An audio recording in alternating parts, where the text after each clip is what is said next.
Alors il y a une tradition dans l'islam qui est reconnue, et cette tradition précise que après Mohammed, il y aura une division de l'islam. Il donne le chiffre exact, 73 groupes ou sectes dans le sens branche ou groupe.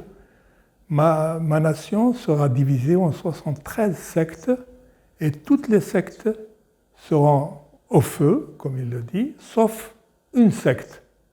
Et bien sûr, on ne connaissait pas cette secte-là, laquelle, jusqu'à l'avènement de Ahmed Ihsa'i. C'est quelqu'un qui, dès le départ, il a dit que bientôt, il va y avoir le Mahdi qui vient parce que c'était un chiite. Et effectivement, il a créé une école qu'on appelle l'école de cheikhisme ou de ahmadisme. Elle est connue sous deux noms. Ahmadisme parce que lui-même, il s'appelle Ahmed Ihsa'i, ou cheikhisme parce qu'il s'appelle aussi Cheikh Ahmed Ihsa'i. Que dit cette secte ou ce groupe? Il dit tout simplement que bientôt, il est imminent, il va arriver le Bab. Il décède et il est succédé par un autre qui s'appelle Kazim Roshti. Kazim Roshti suit le même chemin et bien entendu continue l'école, comme quoi et il va arriver bientôt. Très vite il va arriver. Et le Bab lui-même était un élève de cette secte. Lui-même il n'était pas encore déclaré, mais il était un élève.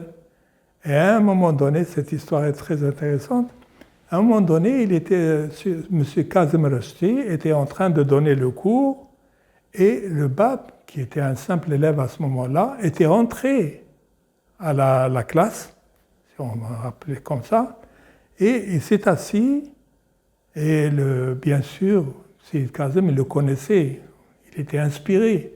Quand il est entré, il s'est arrêté de parler et on voyait qu'il y avait un rayon de soleil qui arrivait qui se posait sur le Bab.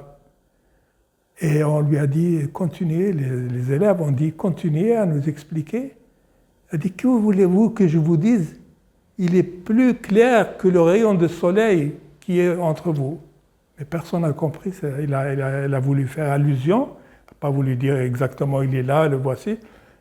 Alors après, il leur a dit maintenant, avant de décéder, maintenant il est là. Je ne vous dis plus qui c'est vous-même qui devez aller le chercher. Et il y avait un élève qui était très éminent, Mullah Hussein Bouchroui, qui lui connaissait bien, il voulait par tous les moyens chercher. Vraiment, il était très zélé, très courageux.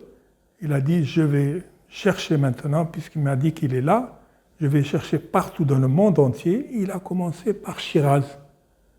Shiraz, il a été à Shiraz, juste à la porte d'entrée, parce qu'à ce moment-là, les villes étaient fermées. À partir du coucher du soleil, on ferme la porte, personne ne rentre.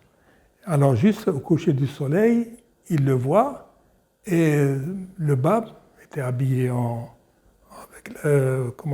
avec le chapeau vert qui montre la descendance du prophète. On reconnaissait les descendants du prophète par cette coiffure qu'il portait, et il a vu le Mullah Hussein, bien sûr il l'a reconnu, il a été l'embrasser.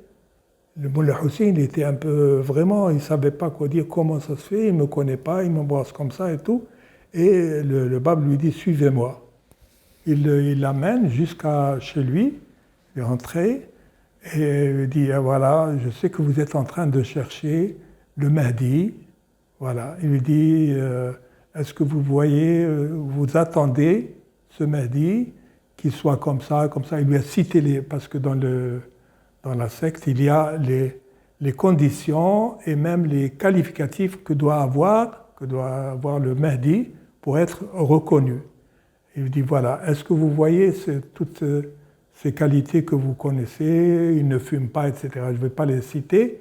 Est-ce que vous les voyez en moi?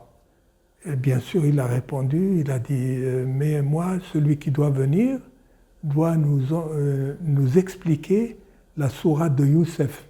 La sourate de Joseph, elle est connue dans toutes les religions, dans le christianisme, dans l'islam. Elle est très longue et très connue. Il a dit oui, effectivement, mais en principe, je vous pardonne, mais ce n'est pas l'homme qui doit éprouver Dieu, c'est Dieu qui doit éprouver l'homme. En principe, vous devez vous soumettre. Je vais quand même l'expliquer.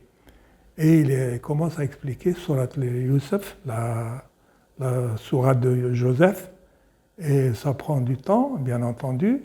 Alors, il lui a dit, oui, c'est ça, finalement, il croit, pour faire court. Il croit, il a dit, mais je vais partir parce que j'ai avec moi mon frère et un autre, qu'ils sont à la mosquée, ils m'attendent. Il a dit, est-ce que vous avez dit, si Dieu veut? Il a dit oui. Ben, Dieu n'a pas voulu cette fois-ci. Restez, ne vous en faites pas.